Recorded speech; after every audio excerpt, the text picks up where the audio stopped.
All right, man. So Me Machine picks Vergil Ortiz over Terence Crawford. Let's talk about it. Thumbs up the video, share the video, subscribe to the channel, the subscribe button, it's the bell icon button. Hit all notifications, increase your chance of notifications. We go live or drop a video. Um, yep, Ingus Kavaliauskas has high praise for Vergil Ortiz. Uh, he will beat Crawford. So let's get to it. He says at the age of 34, Kavaliauskas is desperate for one final crack at a world stage, having sequestered on the sidelines for over a year. The former Olympian returned earlier this month against Michael Fox, though he found himself at a credible physical disadvantage, including a 10-inch reach deficit. Kavaliauskas mauled his man, dropping him twice in the third round before cruising to a lopsided unanimous decision. While his performance was memorable, Kavaliauskas 23-2-1 and 18 big ones has established his name following two incredible competitive bouts against Vergil Ortiz and Terence Crawford on both occasions, with the Indian native, regardless of how strong start, faltered down the stretch, losing via stoppage in both 8th and 9th rounds, respectively. Both men support an undefeated record. Ortiz 19-0, 19 KOs. Has really called for a showdown against Crawford, although our philosophers believe the proposed showdown would be raised within one. He comes to the conclusion that Ortiz would simply be too much for the pound par star. He said, quote, I back Vergil Ortiz, said Kavaliauskas Fight Hub TV. I think he's the winner of that fight. He would beat Crawford. So he said maybe with the stop, it said Ortiz when asked how asked Kavaliauskas when Ortiz scores a victory. He's an aggressive, powerful guy. I think Vergil Ortiz has more power. He has more powerful, more stronger guy, and more aggressive guy. So um so I mean, I can't really, disagree with him because I ain't been in the ring with neither one of them. But the thing about it is, apparently Crawford offered him an opportunity to fight, and Ortiz and them turned it down. But then again, on short notice, it probably was Oscar De La Hoya turned it down because you can't maximize dollar potential, and the zone probably didn't have the dates, and then they're not trying to taking Ortiz off the zone to be on Black Prime or nothing like that. So I understand it just wasn't enough time to put the fight in there, and I wouldn't be surprised if he did, bro. Ortiz literally knocked out everybody, bro, and he has a solid resume moving up the ranks. He literally knocked out everybody. He got a solid resume, um, and moving up the rank. So so but I think Crawford finesse would be the way his movement and something that Kavaliauskas doesn't possess. It's something that he doesn't possess. Okay. And that's how you beat Vergil Ortiz. You let Ortiz plant and plant, he gonna beat you every time. And that's the thing. You can be an aggressive fighter. Ortiz don't have no defense, and that's the problem. He don't know how to get his head off the line.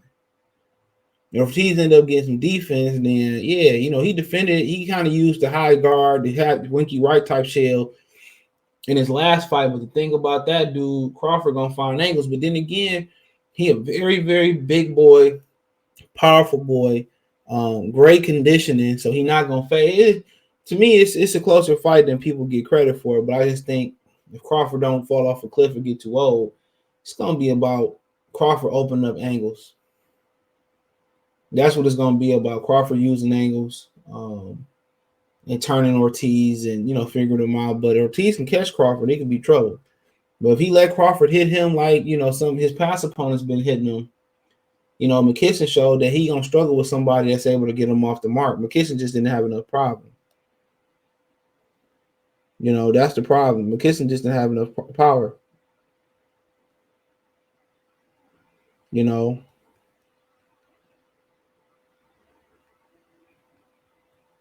you know. So, but we seen that.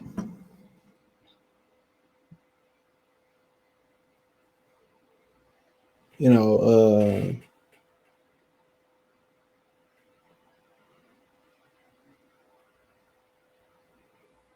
So, but yeah, you know, Kavaliauskas, he one of them dudes that, you know, he started off strong and he got a good, you know, strong guy, press forward, you know, offensive guys usually you know, respect the other offensive guys' game, powerful game. But he don't have no conditioning. It might be because he's too muscular, or you know, maybe he got a habit. But he didn't have enough athleticism to deal with Ortiz. And one thing about Ortiz, he's a really good athlete too. He got explosive hands. His feet not too bad, not bad at all. It's just for him learning how to defend. You know, learning how to defend. He gonna struggle versus slick fighters. He is. You can tell, and he need to be getting in the gym with those guys. To be honest, that's what he need to be doing. Getting in the gym with those slick guys.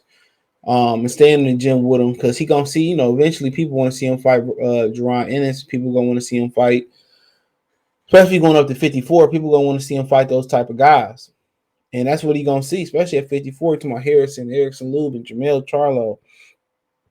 It's a number of those guys up there that can stick and move. So for him, you know, that's just gonna be the next evolution. But you know, obviously he a natural heavy-handed puncher, and he's explosive. He's explosive. He's explosive. When you got explosiveness and when you got explosiveness and you got power, and then if he could take a punch too, and we got to see that if he could take a punch, he gonna go a long way in this game. He gonna go a long way, and I like him.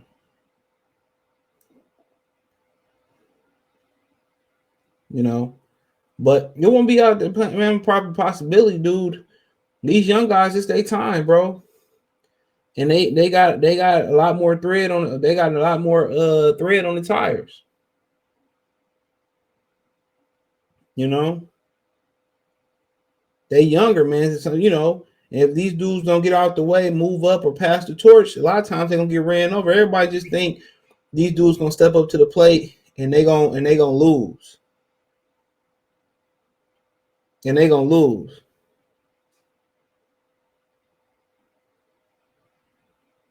You know, these younger guys, you know, but these younger guys miss a lot of times in history where the younger guys just take the torch. Real talk. It's a lot of times in history where the younger guys just snatch it.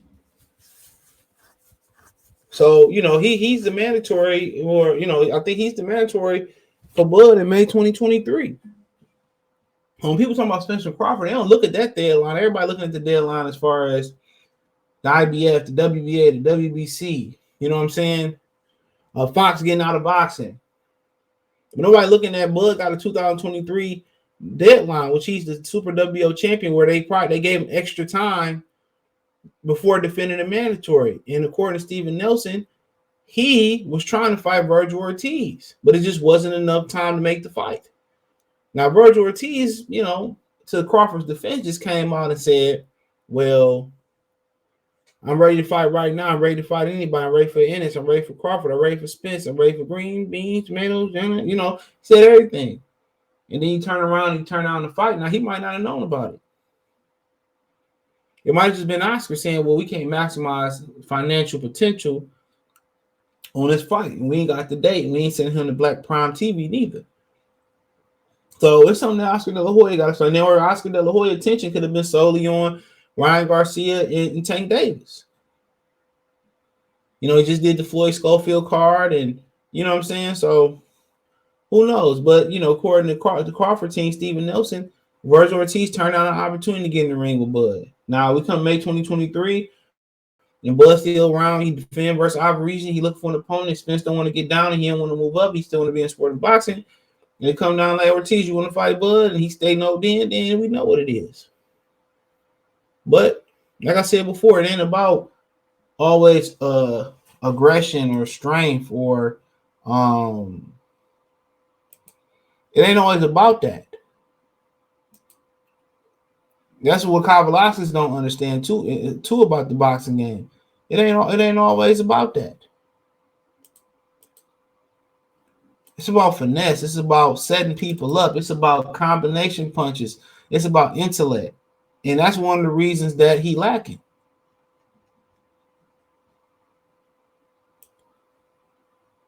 You know what I'm saying? That's one of the reasons he lacking.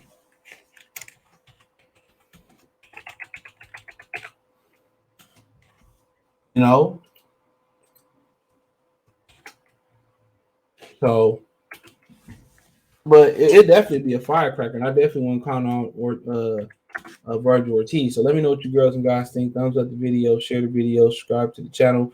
Next subscribe button, it's the bell icon button. Hit all notifications, increase your chance of notifications. We go live, we drop video. Next subscribe button, it's the bell icon button. Hit all notifications, increase your chance of notifications. Hit the link tree. Find me on Twitch, Twitter, Instagram, Spotify, Anchor, Cash App, Venmo, PayPal, Apple Podcasts, Google Podcasts, the whole nine. Let me know in the comment section. Peace.